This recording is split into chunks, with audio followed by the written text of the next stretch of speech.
my dear students. I am Himabindu. I am here to teach you 9th class chemistry. Our first lesson is matter in our surroundings.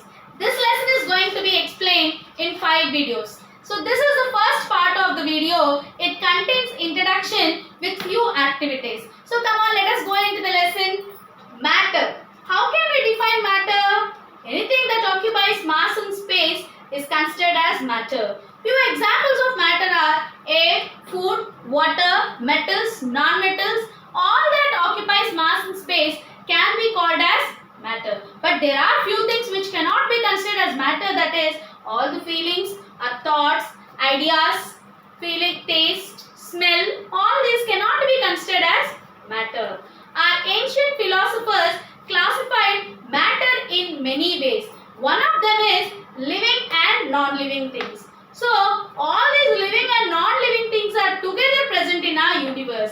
Our universe is made up of Panchatattva, all the 5 elements of the universe. That is air, Vayu, water, Jal, earth, Prithvi, sky, Akash, and fire, that is Agni. So these are all also considered as matter. Our modern day scientists have classified matter basing on 2 properties, physical properties and chemical properties. Based on physical properties, matter can be stated as 3 different states of matter, that is solids, liquids and gases, which we use in our daily life.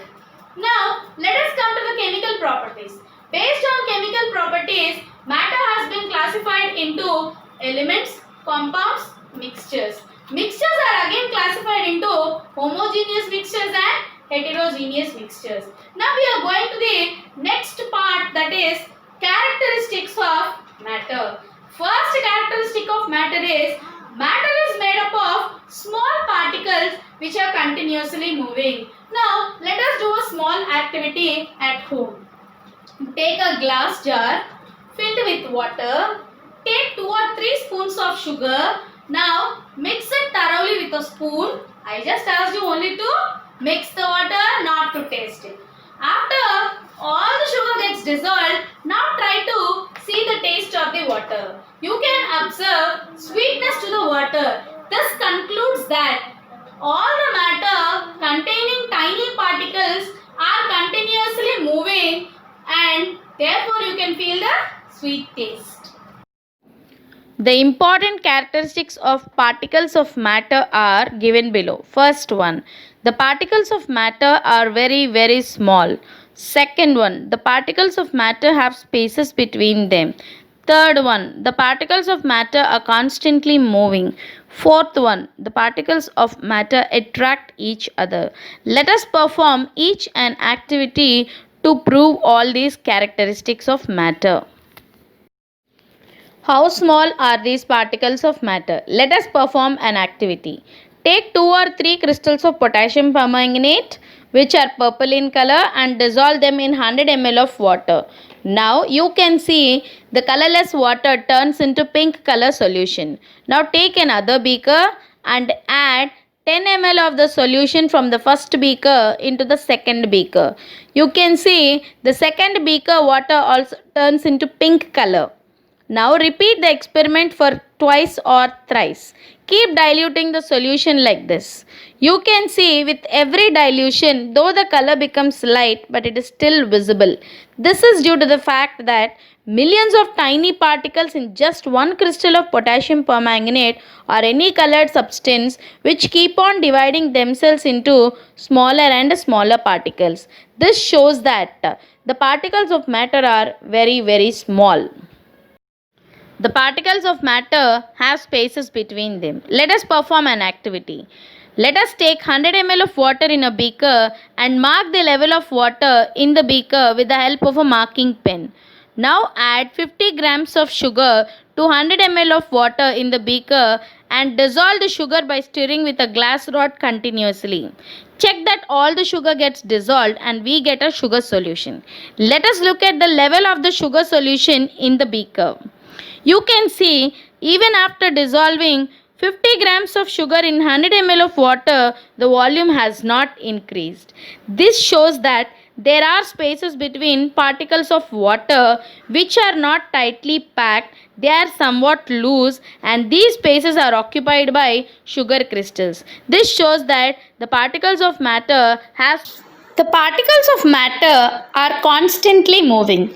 The best evidence that particles of matter are constantly moving comes from the studies of diffusion and Brownian movement. Let us perform an activity for diffusion. Take an unlit incense stick or agarbatti and put it in a corner of your room. You have to go close to feel its smell. Now light the incense stick and you can feel the fragrance of a burning incense stick spreads in the entire room very quickly. This tells that the particles of matter are constantly moving. That is, the particles of incense stick are fastly moving in air. So we define diffusion as intermixing of particles of two different types of matter on their own, we call it as diffusion. I repeat, the intermixing of particles of two different types of matter on their own is called diffusion. Let us perform one more activity to just know in detail about diffusion. Take a beaker filled with water and drop few crystals of blue colored copper sulfate into it. Within no time you can see the water in the whole beaker turns blue slowly. Now heat the beaker. You will find that water turns blue at a faster rate. This is due to the continuous moving of copper sulfate particles gain kinetic energy and move faster. This is that you can see the deep blue color solution in the beaker. Diffusion of solids, liquids and gases. Diffusion is a very important process for living things. Oxygen diffuses from lungs to blood. Carbon dioxide diffuses from blood to lungs. Using diffusion, aquatic animals survive. Oxygen enters into water, which helps in the respiration for water living animals. That we call it as oxygen in demand or dissolved oxygen. Before we go further, let us find out the meaning of the term pollen and pollen grain. Pollen is a powdery substance discharged from the male part of a flower called stamen. Pollen is actually present in the top part of a stamen called anther. Pollen grains contains microscopic particles called pollen grains. Robert Brown has shown evidence for the existence of movement of particles in liquids with the help of these pollen grains. When he took a few pollen grain particles and dropped in the water, he observed through a microscope that pollen grains were moving faster on the surface of water because they are constantly hit by fast moving particles of water. He also observed in gases that when the sun rises, the tiny dust particles move here and there because they are constantly hit by fast moving particles of air. And he defined Brownian movement as zigzag movement of small particles suspended in liquid or gas is called Brownian movement. He also concluded that matter is made up of tiny particles and these particles are constantly moving. I repeat, Brownian movement is defined as zigzag movement of small particles suspended in a liquid or Brownian motion. The particles of matter attract each other. We just say that there are some forces of attraction between the particles of matter which bind them together. Let us see with the help of an activity. Take a piece of chalk, a cube of ice and an iron nail and start beating them with a hammer. You can find that it would be very easy to break a piece of chalk into smaller particles as it requires more force to break a cube of ice, whereas iron nail does not break at all even with a large force. This shows that the forces of attraction between particles of chalk is quite weak than the forces of attraction between the particles of ice is a bit stronger, whereas the forces of attraction between the particles of iron nail is very, very strong. Let us see one more example. In our daily life, we just know that we can move our hand through air very, very easily because forces of attraction between the particles of air is very, very small. Almost it is negligible. We also move our hand through the water in a bucket easily because forces of attraction between the particles of water is also small. But we cannot move a hand through a plank of wood because the forces of attraction between the particles of wood is very strong. And if we try breaking it, a plank of a wood, with the blow of our hand, we would get hurt. This shows that forces of attraction is maximum in solids, minimum in liquids, almost negligible in gaseous state. Classification of matter as solids, liquids and gases.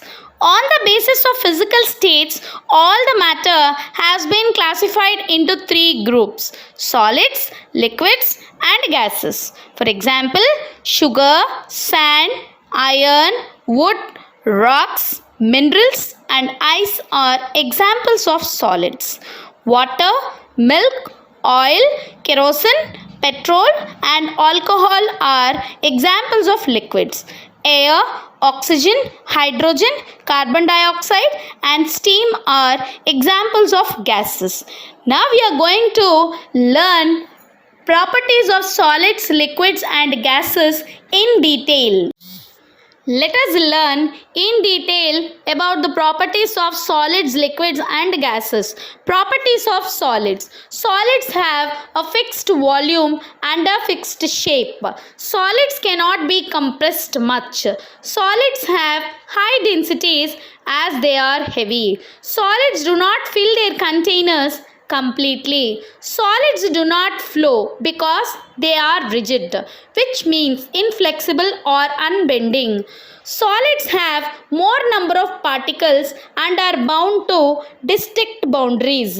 You can see on the screen, in solids there are more number of particles which are closely packed when compared to liquids and gases. Solids have more forces of attraction when compared to liquids and gases. The examples of solids are ice, wood, coal, etc. Let us learn about properties of liquids. Liquids do not have a fixed shape but have a fixed volume. Liquids take the shape of the vessel in which they are placed. Like solids, liquids cannot be compressed much. Liquids have moderate to high densities. They are usually less denser than solids. Liquids do not fill their containers completely. Liquids generally flow easily because they possess fluidity. In liquids, you can see on the screen, less number of particles are present in liquids when compared to solids. Liquids have less number of particles and even they are loosely bound with each other and have less forces of attraction. Now let us learn about the properties of gases in detail. Gases have neither a fixed shape nor a fixed volume. They have very less number of particles. Gases acquire the shape and volume of a vessel in which they are kept. Gases can be compressed easily into small volumes. Gases have very low density. They are very, very light. A gas is much lighter than the same volume of solid or liquid. Gases fill their containers completely. Gases flow easily. Even gases possess fluidity. They do not have definite boundaries. The examples of gases are all mixtures of air, oxygen, hydrogen, steam, carbon dioxide. Now study comparatively and learn. So let us meet in the next session, children. If you have any doubts, you can just put a query or you can just clarify your doubts in the Google Meet session. Thank you.